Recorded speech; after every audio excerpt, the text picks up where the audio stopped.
Masechet Nedarim, Daf Samech Aleph 61, et nous commençons aujourd'hui à la 5e ligne, Ibae Léou. Donc nous avons étudié dans notre dernière Mishnah le din d'un homme qui s'interdit de consommer du vin aujourd'hui. Donc nous avons vu qu'aujourd'hui, c'est jusqu'à la fin de la journée. Cette semaine, c'est jusqu'à la fin de la semaine, Shabbat inclus. Ce mois-là, c'est jusqu'à la fin du mois, mais Rosh Chodesh fait partie du mois qui va suivre. Nous avons vu le din d'un homme aussi qui dit cette année c'est toute l'année, mais Rosh Hashanah n'est pas interdit puisque Rosh Hashanah c'est de l'année suivante. Nous avons vu aussi Shavuazé, c'est les 7 ans, si un homme, donc les années aussi sont divisées en groupes de 7, si un homme dit dans cette Shavua, c'est-à-dire dans ce groupe de 7, il va s'interdire jusqu'à la fin de ces 7 années, c'est-à-dire jusqu'à l'année de la Shemitah, et l'année de la Shemitah inclus, puisque l'année de la Shemitah est la dernière de ce groupe de 7 ans. Mais nous n'avons pas parlé du Yovel. Et ça, c'est ce que nous allons développer aujourd'hui. Quel est le din du Yovel? Puisque le Yovel, c'était toutes les 50 ans. La 50e année était l'année du Yovel. Nous avons vu aussi dans la Mishnah que si un homme dit un jour, il s'interdit un jour, mais un jour de 24 heures. Donc, me'et le'et. À partir du moment où il a fait son éder jusqu'au lendemain, à la même heure. Une semaine, c'est une semaine pleine. Un mois, c'est un mois plein. Une année, c'est une année pleine. C'est vrai qu'on avait vu la question de la Gemara, la dernière question, qui était lorsqu'un homme s'interdit de consommer du vin, yom. Yom, c'est jour. Il n'a pas dit hayom, aujourd'hui. Et il n'a pas dit yom echad, un jour, qui signifierait 24 heures, mais il a dit yom. Est-ce que yom signifie aujourd'hui, donc jusqu'à la fin de la journée, ou un jour, donc 24 heures, jusqu'à la même heure demain? Et la Gemara avait essayé de rapporter des preuves, Mishnah de Braitot. La conclusion de la Gemara était que la question reste en suspens. Et n'oublions pas que le Ran avait dit qu'étant donné que nous avons un doute, un safek, on est mahmir. Et donc Yom, c'est comme s'il avait dit un jour, donc il va s'interdire de consommer du vin un jour de 24 heures, c'est-à-dire à partir de maintenant jusqu'à demain à la même heure. Et là la Gemara poursuit, Baeleu, Amar Yain Shanitoem Yovel. Maï, lorsqu'un homme va dire je m'interdis de consommer du vin, Yovel, donc une période de Yovel, est-ce que la 50e année, c'est la question de la Gemara, est Kelifne ou Keleachar, c'est-à-dire est-ce que ça fait partie de ce groupe du Yovel, de ces 49 années, de ces 50 années, ou c'est la première année d'un nouveau cycle? Alors bien sûr, le Ran précise bien, c'est que dans la question de la Gemara Yovel, il n'a pas dit Yovel Zé, ce Yovel. Il n'a pas dit Yovel Echad, il a dit Yovel. Et Yovel c'est comme Yom. Et Yom, on ne savait pas comment expliquer. Est-ce que Yom c'est comme Yom Zé ou Yom Echad un jour? C'est vrai qu'on a été mahmir. Alors nous dit le Ran que dans la question de la Gemara Yovel, la Gemara n'a pas été précise. Mais c'est vrai que la question était lorsqu'un homme dit ce Yovel, c'est-à-dire il se trouve maintenant obligatoirement dans un cycle de 50 années, et il dit je m'interdis de consommer du vin, Yovel Zé, ce Yovel, c'est-à-dire jusqu'à la fin de ce cycle, du cycle dans lequel il se trouve. Est-ce que la 50e année, et c'est là la question de la Gemara, c'est Kelifne Chamishim ou Kleachad Chamishim? Est-ce que la 50e année, le Yovel, fait partie de la fin de ce cycle ou du début d'un autre cycle? Tashma, la Gemara va porter une preuve, et la Gemara va répondre qu'en vérité c'est une marloquette entre Rabbi Yehuda et Rabbanan. Détania, Plukta de Rabbi Yehuda et Rabbanan. Nous rapportons la marloquette entre Rabbi Yehuda et Rabbanan à propos du Yovel. Nous avons une fameuse marloquette, ailleurs aussi, où les Chachamim et Rabbi Yehuda sont en marloquette, sont en discussion. Comment va-t-on compter la première année après le Yovel? La Torah nous dit, on comptera 7 fois 7 ans, Vekidashtem et Shenat Chamishim, et on sanctifiera la 50e année qui est une année de Yovel. L'année du Yovel, c'est comme aussi l'année de la Shemitah, on ne travaillera pas la terre. En vérité, nous avons la 49e année qui est une année de Shemitah, et nous avons la 50e année qui est l'année du Yovel, où c'est aussi une Shemitah, mais il y a d'autres dynim concernant les esclaves qui vont être affranchis, les terres qui vont revenir à leurs propriétaires. Et le din du Yovel, qui ne s'applique pas aujourd'hui, puisque nous n'avons pas la majorité du peuple d'Israël en terre d'Israël, donc c'est pour cela que nous n'avons pas le Yovel. Mais le Yovel serait donc, on va dire, la fin, la 50e année, la fin de ce cycle. Seulement, quand est-ce qu'on commence le nouveau cycle? Les Chachamim disent que la 51e année, donc l'année qui suit le Yovel, c'est la première année du nouveau cycle. Mais Rabbi Yehuda pense que la 50e année est à la fois l'année du Yovel, mais aussi la première année du prochain cycle, et du prochain cycle aussi de 7. Donc la Shemitah suivante sera, d'après les Chachamim, la 57e année, et d'après Rabbi Yehuda, la 56e année, puisque la 50e année est déjà la première année du nouveau cycle de 7 ans et de aussi 50 ans. Donc nous dit la Gemara, la question que nous posons ici dépend de Rabbi Yehuda et des Chachamim. D'après Rabbi Yehuda, étant donné que la 50e année est aussi la première année de la Shemitah, donc des 7 ans qui vont suivre, donc la 50e année ne fait pas partie du groupe du cycle qui se termine, mais d'un nouveau cycle. Donc si un homme va s'interdire jusqu'au Yovel, il s'interdit jusqu'à la fin de la 49e année. La 50e année, il aura le droit de consommer du vin. Alors que d'après les Chachamim, la 50e année, il a l'interdiction de consommer du vin, puisque c'est la fin du cycle précédent. La Gemara nous explique la machloket de Rabbi Yehuda et des Chachamim. Vekidashtem et shnat hachamishim shana, nous dit la Torah, vous sanctifierez la 50e année. Shenat hachamishim atamone, vei atamone shnat hachamishim ve'achat.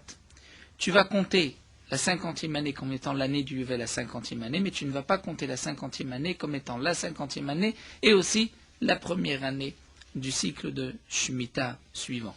Mikanamou, de là on a dit Yovel eno onel miyan shavua, que le Yovel ne fait pas partie du compte des 7 années qui vont suivre. Donc la première année après le Yovel sera la première année du compte des 7, et la 57e année sera la Shemitah. Rabbi Yehuda Omer, Yovel ole le minyan shavua. Rabbi Yehuda dit non.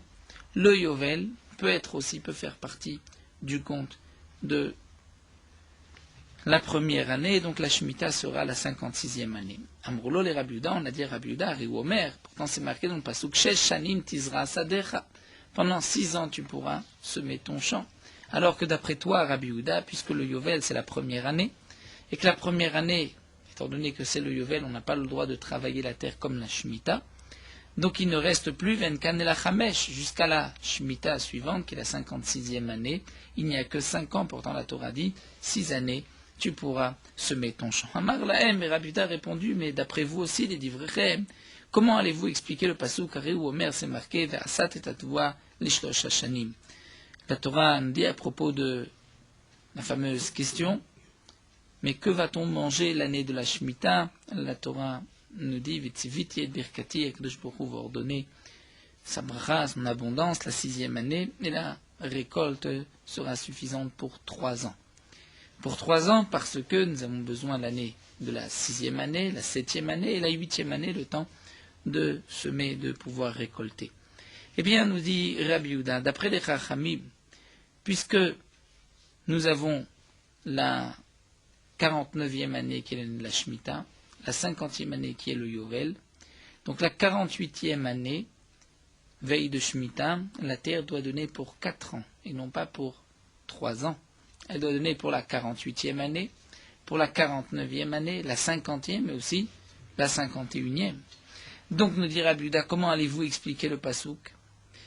Arekan Arba, ici nous avons pourtant 4 années. Elaïka leukma, Beshar Shene Shavua, vous allez expliquer ce pasuk, non pas pour la 48e année, mais pour les autres années, les autres veilles de Shemitah, où c'est toujours 3 ans. Si c'est ainsi, eh bien, Dili, Namé, le pasouk que vous m'avez rapporté, la question que vous m'avez posée, c'est marqué pendant 6 ans tu vas semer ton champ, eh bien, on expliquera aussi qu'à l'Okuma Béchar, Shene Shavua, on expliquera que c'est pour les autres années, les autres Shemitot, où il y a 6 ans. Mais c'est vrai que pour l'année du Yovel, le lendemain du Yovel, il n'y a plus 6 ans, il n'y a que 5 ans de travail, puisque la 50e année est là déjà la première année du cycle, et la 56e est la Shemitah. En tout cas, nous voyons à travers Rabbi Yehuda et les Chachamim que l'année du Yovel, la 50e année, peut être la fin du dernier Yovel, la fin du cycle ou le début d'un nouveau cycle. Et c'est donc ainsi qu'on répondra aux problèmes posés par la Gemara lorsqu'un homme s'interdit ce Yovel, va-t-il s'interdire jusqu'au Yovel, jusqu'à la veille de la 50e année ou jusqu'à la fin de la 50e année? Ça dépend de Rabbi Yehuda et des Chachamim. D'après Rabbi Yehuda, c'est jusqu'à la fin de la 49e année, la 50e année est permise, alors que d'après les Chachamim, la 50e est aussi interdite. Nous revenons sur ce que nous avons vu dans la Mishnah Ada Pesach Asur. Nous avons, à la fin de la Mishnah, le din suivant. Lorsqu'un homme va dire Ada Pesach, je m'interdis jusqu'à Pesach, l'interdiction c'est jusqu'au moment où arrive Pesach. Mais à Pesach, il pourra consommer du vin. Si un homme dit Hatcheye, jusqu'à ce que ce soit Pesach, donc là on va traduire Hatcheye, c'est-à-dire jusqu'à la fin de Pesach, et donc l'interdiction c'est Hatcheye Tse Pesach, pendant tous les 7 jours de Pesach, il ne pourra pas consommer de vin. Si un homme dit Ad Lifne ou Ad Pene à Pesach, d'après une autre version, là nous avons une marloquette entre Rabbi et Rabbi Yossé, est-ce que c'est jusqu'au début de Pesach ou jusqu'à la fin de Pesach? La Gemara va nous expliquer cette marloquette, et nous l'avons déjà un petit peu abordé dans la Mishnah, comme l'explique le Ran. C'est est-ce que Me'ayel inish nafshe lisfeka, est-ce qu'un homme rentre dans le doute, dans le safek? Le Ran avait expliqué la chose suivante. Il avait dit que lorsqu'on dit atpene, ça signifie, on peut comprendre aussi, jusqu'à un instant avant Pessah, avant la fin de Pessah, puisque le 7e jour de Pessah est aussi Pessah. Donc quand on dit atpene, c'est jusqu'à on va dire, juste avant Pessah, 7e jour c'est aussi Pessah, ça peut être qu'il s'interdit jusqu'à la fin du 6e jour. Ça peut être aussi jusqu'à la fin du 3e jour ou juste avant le 1er jour. Donc dans son éder, il n'a pas été précis. Est-ce qu'on va dire qu'un homme fait un éder qui reste vague, ou au contraire, un homme ne rentre pas dans le safek, dans le doute, et certainement lorsqu'il a dit Atpene Pessah, c'est un jour que l'on peut définir, donc d'après Rabbi Meir, ça sera jusqu'au début de Pessah. Le Rosh avait rajouté une petite explication sur la Mishnah, et il avait dit que lorsque c'est marqué Atpene à Pessah, on peut en vérité comprendre de ces termes 3 mashmaout, 3 significations, 3 inyanim. On peut dire Atpene yamim arishonim, c'est-à-dire jusqu'à ce qu'arrivent les premiers jours. Et donc à ce moment-là, on dira que l'interdiction est jusqu'au début de Pessah. Pessah, c'est permis. Mais on peut dire Atpene les derniers jours, jusqu'avant les derniers jours de Pessah. Et donc on dira que les derniers jours sont permis, mais jusqu'au dernier jour, c'est interdit. Et on peut aussi comprendre Atpene Pessah, jusqu'à ce que se termine Pessah. Donc puisque dans ce lachon, dans ces termes, ce n'est pas précis, ça reste aussi vague, mais comme l'explique le Roche, il y a 3 possibilités d'expliquer ces paroles. Donc la question qui se pose, c'est est-ce qu'un homme va faire un éder et restera vague dans son éder, ou au contraire, certainement qu'il a pensé à quelque chose de précis. Et c'est là la marloquette entre Rabbi Meir et Rabbi Yossé. Rabbi Meir, c'est ce que l'Agma nous dit, les membrades et Rabbi Meir savar l'omaïl inish nafshe lesfeka. D'après Rabbi Meir, un homme ne rentre pas dans le doute. C'est lorsqu'il a dit atpene Pessah, il n'a pas voulu laisser dans le doute un terme qui est vague, que ce soit jusqu'au début, jusqu'à la fin, jusqu'au milieu de Pessah. Et donc certainement que cet homme a dit atpene à Pessah, c'est-à-dire jusqu'au début de Pessah. Et Rabbi Yossé dira, Rabbi Yossé ça va, mais que non, un homme peut rentrer dans ces termes, dans le doute, quelque chose qui n'est pas précis, et donc l'interdiction c'est jusqu'à la fin de Pessah. Seulement on demande la Gemara ou Minhu. Nous avons une contradiction, c'est que nous allons voir ailleurs le contraire, où d'après Rabbi Yossé on ne rentre pas dans le doute, d'après Rabbi Meir un homme s'exprime dans le doute. À propos de Mishe Shloshte Kite Banot, un homme qui a deux groupes de pères de filles, Mishte Nashim provenant de deux femmes. Il a épousé Rachel, il a eu deux filles. Ensuite il s'est marié avec Léa, il a eu encore deux filles. Cet homme a dit, V'amar kidashti et biti hagedola, j'ai marié ma grande fille. Mais on ne sait pas que signifie sa grande fille, puisque on peut l'expliquer de plusieurs manières. On peut dire que sa grande fille, c'est la plus grande de toutes ses filles. Il en a 4. Il s'est d'abord marié avec Rachel, ensuite avec Léa, il a eu une première, deuxième, la troisième et la quatrième. On peut dire que sa grande fille, c'est la première, celle qui est née en première, puisque c'est elle la plus grande de toutes ses filles.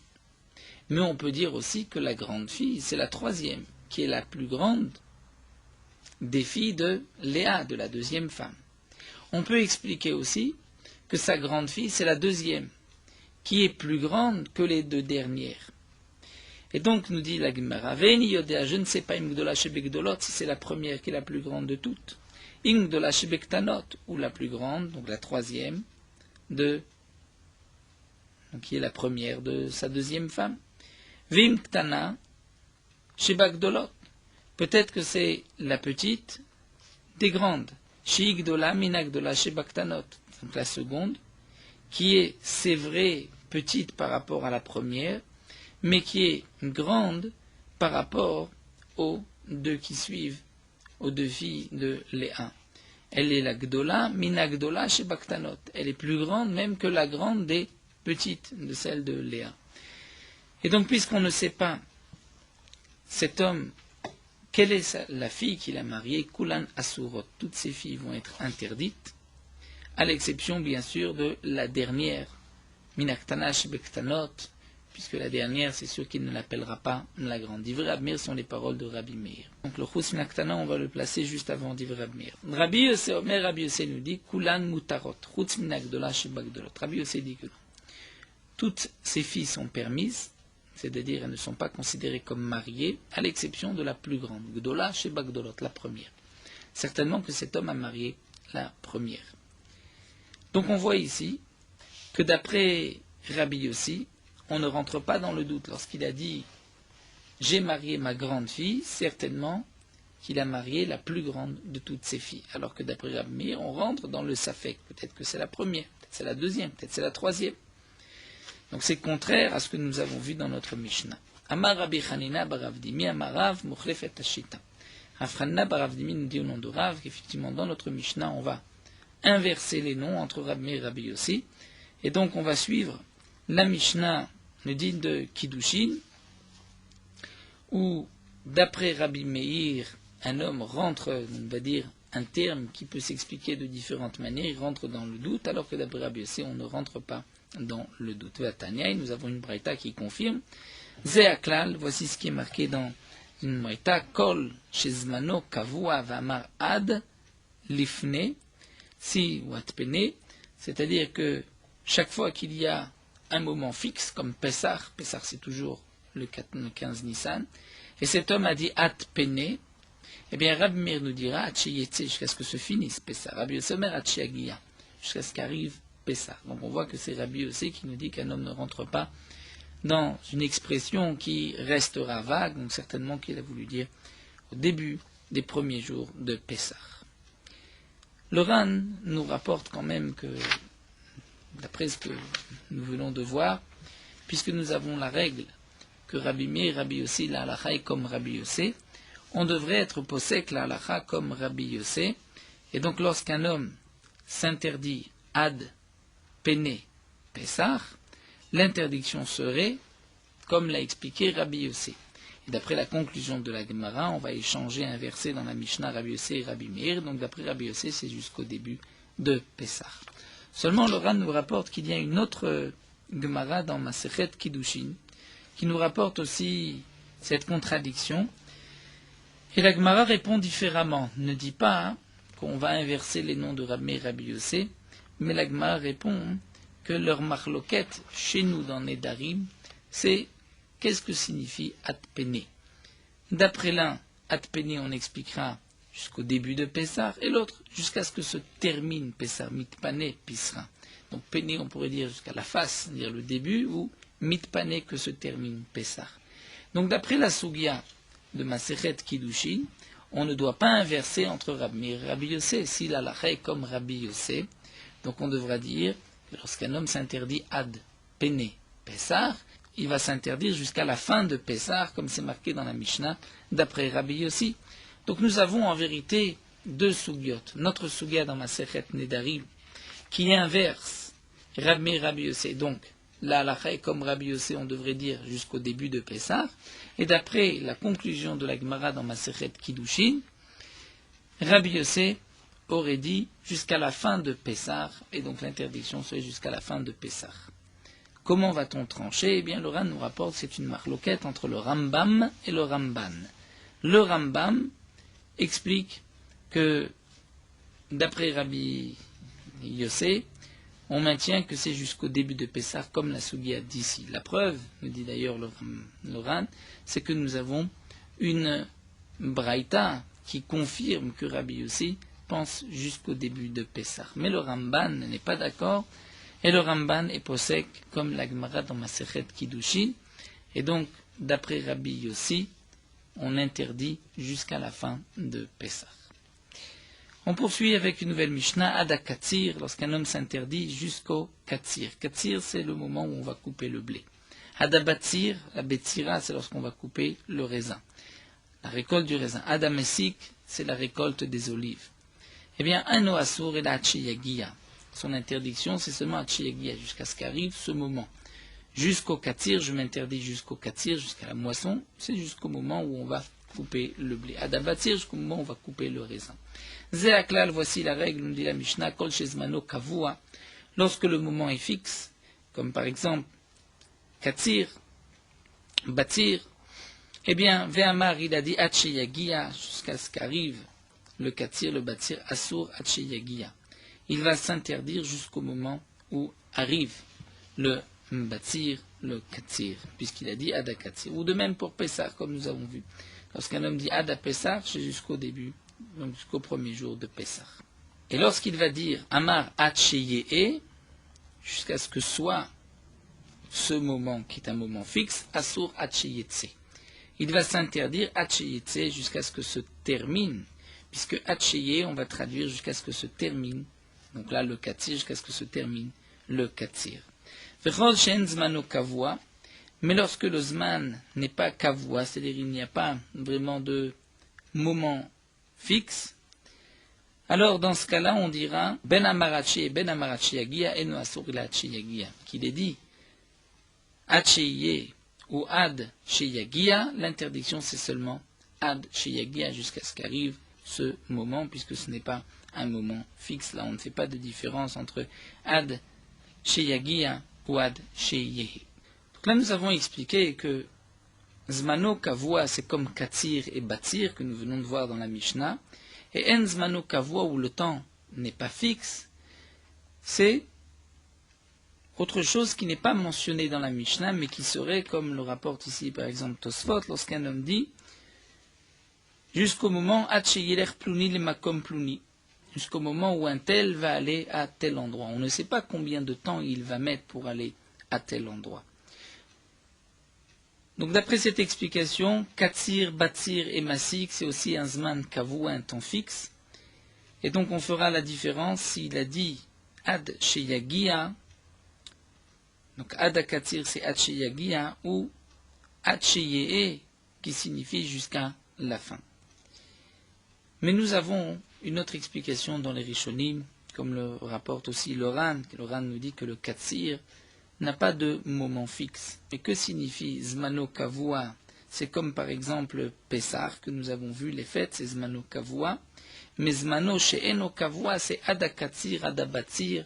Donc le moment de la moisson, on va récupérer le blé, la récolte du raisin ou des olives, ça ce n'est pas un moment kavua.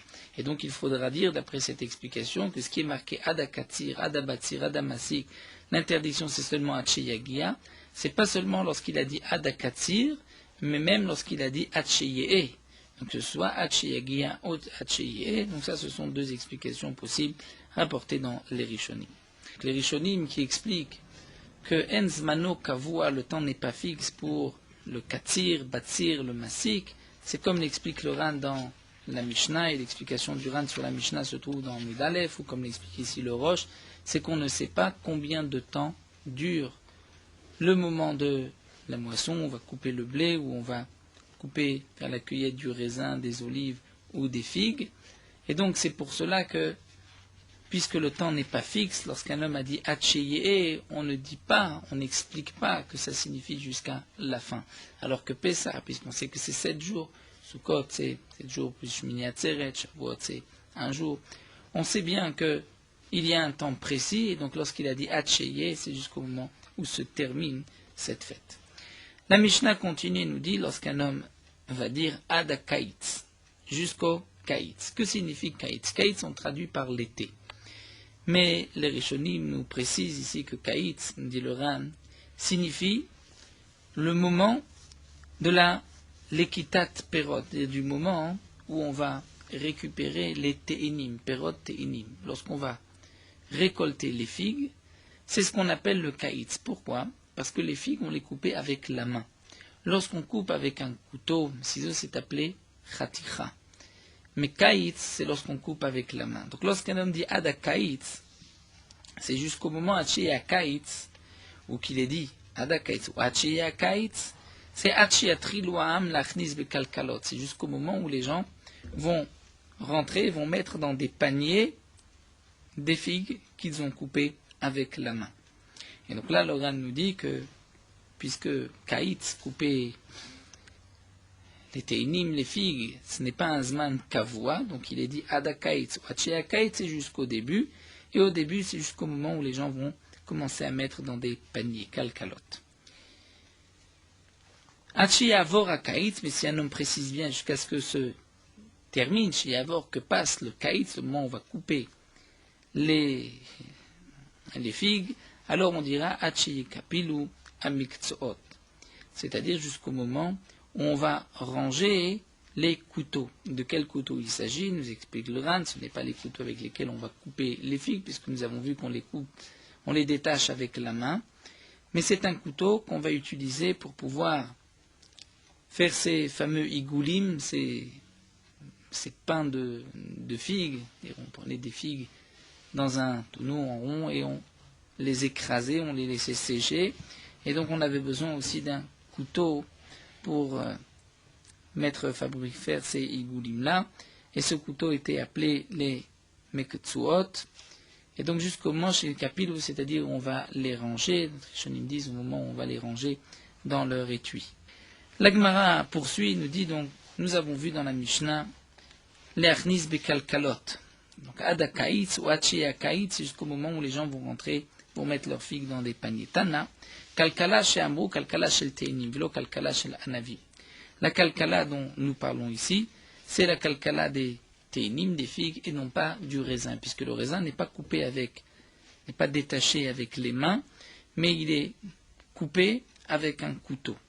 Tanya, nous avons une braïta nodermi perota kaitz, en asur la beteinim. Si un homme s'interdit les fruits du kaitz, l'interdiction, c'est en vérité que les figues qui se détachent avec la main. Mais Rabachim Gamliel Omer anavim bichlal teinim. Les anavim, le raisin fait aussi partie des figues.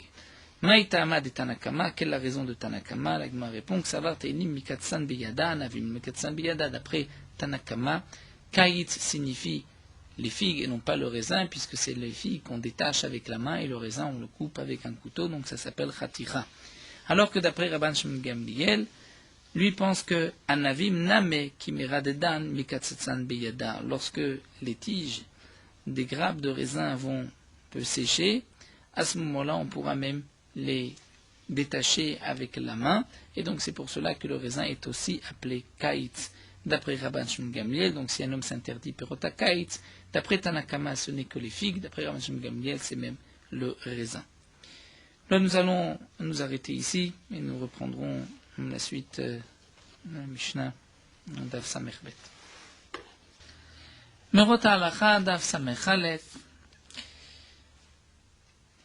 Donc nous avons vu qu'il faut mettre d'abord les tefilines du bras avant les tefilines de la tête, puisque c'est marqué dans la Torah, et ensuite ben enecha. Si l'homme s'est trompé, et il a d'abord pris les tefilines de la tête avant d'avoir mis les tefilines du bras, bien que normalement, en ma'avirim ala mitzvot, comme nous l'avons vu, il devrait commencer par les tefilines de la tête, malgré tout, dans ce cas-là, il devra mettre les tefilines du bras, et ensuite mettre les tefilines de la tête. Puisque le din de cette agma de mettre d'abord les tefilines du bras est appris d'un pasouk, donc là on ne tient pas compte de cette règle ma'avirim ala mitzvot. Dans le cas où on a mis les tefilines comme il faut, d'abord les tefilines du bras, ensuite les tefilines de la tête, et peu de temps après les tefilines ont bougé de leur emplacement, ou si on les a enlevés pour une raison ou une autre, là nous avons une marloquette dans les poskim, est-ce qu'il faut d'abord remettre les tefilines du bras à leur place et ensuite les tefilines de la tête, pour qu'il y ait ainsi dans ce même ordre ou pas. Le Mishnah Berurah nous dit l'Halacha qu'il ne faut pas enlever les tefilines de la tête, mais se presser donc de remettre les tefilines du bras au bon endroit et ensuite d'arranger les tefilines de la tête, mais il n'est pas nécessaire de les enlever pour ensuite les remettre.